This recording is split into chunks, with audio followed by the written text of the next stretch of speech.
So I got a comment on the Draco and a Summer Castoria video asking if there was a priority list for the summer characters that are going to be coming out, well, during the summer event later on this year. And I thought it would make an interesting topic to go over because unlike last year where we kind of have some really important characters coming out, Summer Ibuki being the best arts farmer that we have, Lady Avalon functionally being the arts version of Merlin, and Ruler Scotty effectively saving the quick card or putting it in a much better position than it was currently, this year I don't feel like it's as important to really min-max what banners are going to be going on. Obviously, I do think there is a better banner to be going on, and there are some really good characters to get, but it's not like, oh, if I miss out on Ruler Scotty, I'm really not doing anything related to any quick servant ever, or if I'm missing out on Summer Ibuki, I'm going to be having a bit of a more rough time going in on some of these arts farming nodes because I just won't have the best arts farmer available to me. But that's essentially what we're going to talk about in today's video. If you enjoyed these type of videos, again, like the video, subscribe, all that good stuff for the daily FGO content. Twitter, Twitch, Discord, all that stuff in the description as well if you're interested. But let's just start jumping into this, starting off with the first banner. And I do believe that the first banner is the one that you should be prioritizing if you're going for more of a meta standpoint or you want the better characters, because this one is not only going to have Castoria Berserker on it, who is one of the best just single target characters in the game in general, rocking 3 different power mods that are all pretty good. Threat Against Humanity is going to be pretty well set up for taking on a lot of the hard bosses in the game. There is an interlude where I'm not going to spoil whose, but you have to fight Sir Nunos again, and I went in there blind the first time and got absolutely wrecked because I had a farming team because it was an interlude. But then I went back in with Summer Castoria and absolutely eviscerated it without even just paying attention. So really good for bosses like that. Divinity also really plays into that as well, while also having the chaotic power mod. She just covers a whole lot while also rocking her own 50% battery, having a targetable 20% battery that's giving NP gain to the party and is overcharging the targeted person's NP overcharge by 2 levels, while also just being able to do really nasty crits while providing stars, and she can protect the entire party with the Solemn Defense. She's really just doing too much. She is too good to not be a priority in going into this summer event if you're wanting to get who is considered the best character from this event. But this also has Summer Chloe as a 4-star servant featured on the banner, and here's the thing about Summer Chloe. The setups you can do with her are really good. I don't want people to think that, oh, the only thing you can do with her are these niche setups where I'm going to be doing 3-turn farming with the Rosh, because she not only functions as a plug suit, but she also gives him a gut, so that way whenever he fires his NP, he doesn't actually get taken out. He doesn't actually have to explode when using Stella. She's actually really good for a lot of different setups where you want to utilize different CEs or servants that might have a harder time going through certain nodes because of the way that her buff stacks so favorably, and the fact that, again, she is functionally plug suits 2 and 3 if you're bringing a friend version of Summer Chloe. I don't want people to think that she's too much of a meme character. Again, I'm not going to go into too much detail in this video. We'll wait till she actually comes out to kind of explain it properly, but I don't think this is one of those situations where, oh, it's like Miss Crane. It's going to take too much mental energy to really get through. This game is really simple at its fundamental level, so if you want to utilize somebody like Summer Chloe, you will be able to do so. It's not like she's going to be the new optimal support to bring everywhere, but there are setups where she is going to be rather good. So not only will you get to summon for what I would say is the best servant coming out for summer, but you also get a really good servant that's going to age very well because of how their kit works. Again, being a support that functions like plug suit while also allowing you to still do some really funny setups is always going to be a valuable servant to have. Now, Suzuka on this banner, I think is probably the lowest priority servant to go after. When she initially came out, I know people were upset with me because I was like, this servant is not doing a very good job. And frankly, I thought, well, maybe it's because I didn't have Ruler Scotty at the time. Maybe just because I wasn't able to use her at her optimal condition, she wasn't going to be able to do a bunch of really crazy looping. But now that I have Ruler Scotty, I'm just going to say that as far as gameplay is concerned, she's nothing super special. I mean, she's not bad, but she's not exactly great either. Is the character's design fantastic? Absolutely. Will I be wanting to max out copies of this character? You bet. But am I going to be using them all the time? Probably not. They have a kit that looks really good on paper, but just doesn't translate super well in actual practice when you're actually using them. It is really strange because she has everything that you would want a quick AoE servant to have, but it's just not there. It's just a little bit maybe held back isn't the right word, but just not quite there, especially when we have people like, say, Dante's or Voyager, or hey, even a couple summers ago, we got Saber Okita Alter, who is still getting out there and looping like an absolute champ. She just doesn't really seem to be in that same position. But it doesn't mean that she's a bad servant. Again, it just means that if you're really going to be prioritizing somebody, this is probably the one that you want to prio the least. Again, you could still get some really neat,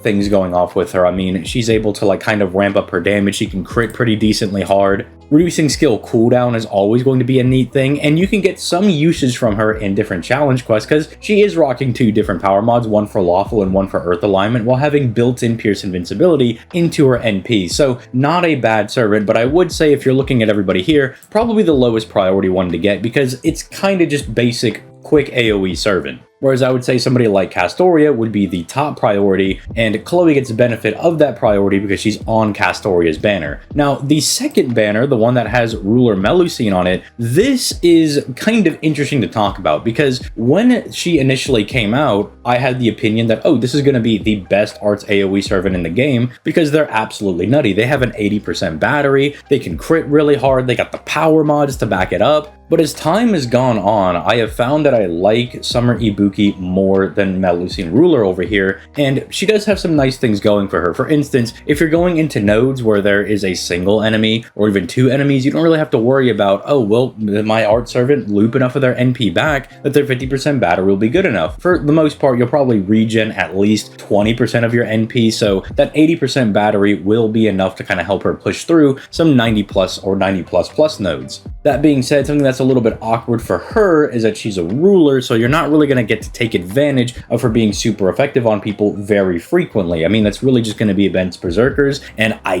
guess Moon Canisters if they ever start chucking those guys into different farming nodes. I mean, I guess we did have, say, like BB for the EO event, or we did have Ganesha for the Valentine's Day event, so it's not like it's not ever going to come up. But it's not as crazy as, say, Ibuki being a Berserker with Earth Power mod that's kind of just good everywhere. That being said, it is a little bit awkward. Like, I could definitely see why I had the opinion that, oh, she's probably going to be better, because not only is she rocking the Earth Attribute Power mod, she stacks attack with every NP she does, she stacks crit damage, and she also has the additional Chaotic Power mod, so functionally it should be, well, this is just Summer Ibuki, but she has a bigger battery, same power mod, but also has an additional one, and she can crit a little bit harder. But they did make the mistake of making Ibuki a Berserker servant, which just means that everywhere she's going, she's just generally going to be the better option, in my opinion. She also doesn't exactly have the same utility as Summer Ibuki does, where Summer Ibuki not only has the charisma that's really strong in those multi-core setups, but she can also donate her second skill, the Arts and Buster buff, which has been really strong in multi-core setups, where if your Ibuki is strong enough to take out the wave that you needed to take out, like, say, the Lilim Harlot event that's going to be coming up, I used her for the second wave and then just donated her second skill to Draco instead, so Draco could more consistently take out the first and third waves. And that utility is always going to be something that is going to be considered when you're looking at a lot of these different farming characters, because if you can not only hold it down yourself, but you have the added benefit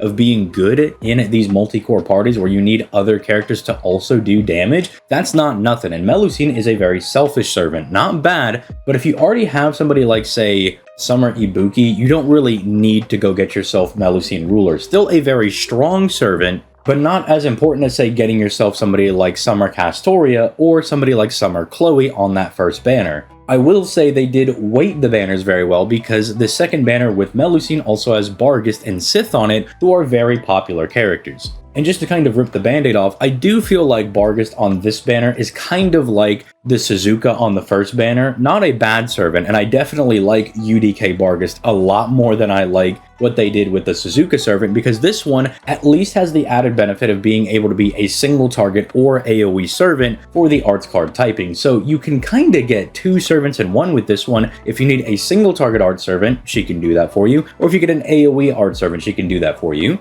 And if you go back to the original video I did when she came out, I didn't pull UDK Barghest, so I had to use one Castoria, bring a friend UDK Barghest, and see if she could still loop that way, and she was obviously still able to get the job done. So she is just a really good servant by all means. I mean, she's perfectly fine. I mean, if you pull her, you'll be able to use her and you'll be able to get some decent results out of her. But again, I would say lower on the priority list because as far as gameplay is concerned, it's not really doing anything super special. I would still slot her above Suzuka in terms of priority because you'll probably get more value out of her, seeing as she can be both a single target and an AoE, but that's about all I can give her. Now, Kate-Ku Capriestess or Summer Sith is a bit of an interesting one. And this kind of plays in a similar vein to the Summer Chloe. Summer Chloe is more prior the more that you're willing to kind of explore what you can do in the game. The fact of the reality is a lot of players are just going to load up with their double Castorias, their double Koyanskayas, double Scotties, and that's about the extent of how much they're going to explore using different team comps and stuff. And there's nothing wrong with that. If you don't want to get super deep into different team compositions or different strategies, that's perfectly fine. You play the game you want to play it.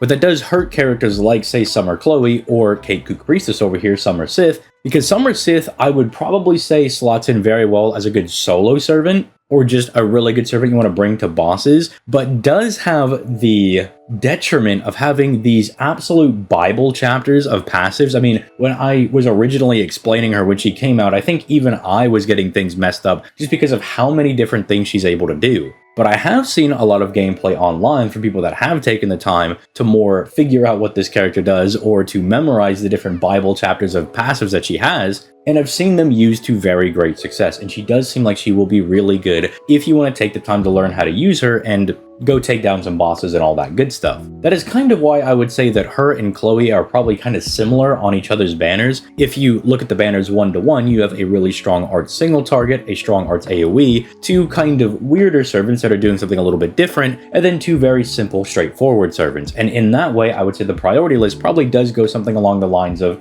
Castoria, then Chloe, then Melusine Ruler, Kate-Ku Capriestess, UDK Barghest, and then the summer version of Suzuka at last. Again, I don't think any of these characters are particularly bad, and I would only slot Summer Chloe higher than somebody like Kate-Ku Capriestess or Melusine above her because I do think you'll get more value out of them, just kind of going off the general vibe that I get from, comments, from Twitter, from even my own Discord server. It would probably just be easier for people to slap in a Ruler Melusine in their team and use her as an arts farmer than it would be to try to figure out what Kate-Ku Capriestess is doing, because admittedly, again, when a character has 50 Bible chapters worth of text, I understand that a lot of the player base is going to be like, I ain't reading all that, I might just bring them and hope for the best. But if you do take the time to learn her, she does seem rather good. Like, I've used her a few times, and while I would like to use her a bit more before she actually comes out properly on NA, the usage I have gotten out of her has been rather impressive. Just a really hard servant to put down, and just good going into some of these boss fights. But I hope that helped out when looking at some of the different summer banners for the person that asked that question, and for anybody else that was also wondering what their priority list should be going into the summer event, as we are still a good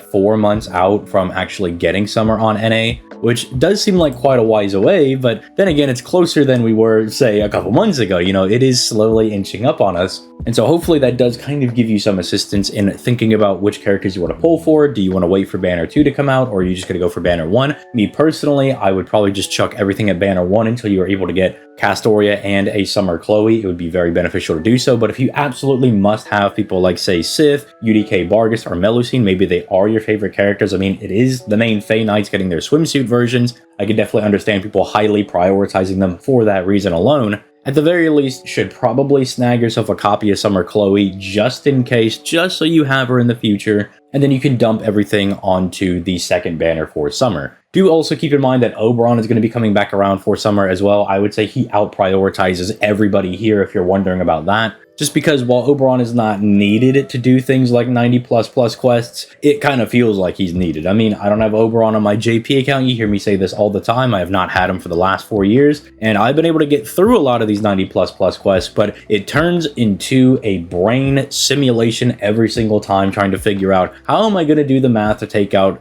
this event's 90++. Some of them are easier than others. Some of them have event power mods that are really beneficial, so it makes it really easy. But if you want to kind of cut out all that little middle work stuff, then Oberon is going to be a high prio for everybody there. So do keep that in mind, that Oberon will also be getting a rerun during this event as well as 2 different costumes, if that's something you also care about. But with that being said, let me know your thoughts in the comment section down below. Again, like, subscribe, all that good stuff, as it does help me out more than you know, and it's absolutely free. We got those links down in the description down below if you're interested. And with all that being said, I'm going to go ahead and get out of here. You guys have yourselves a nice day, and I'll catch y'all in the next one.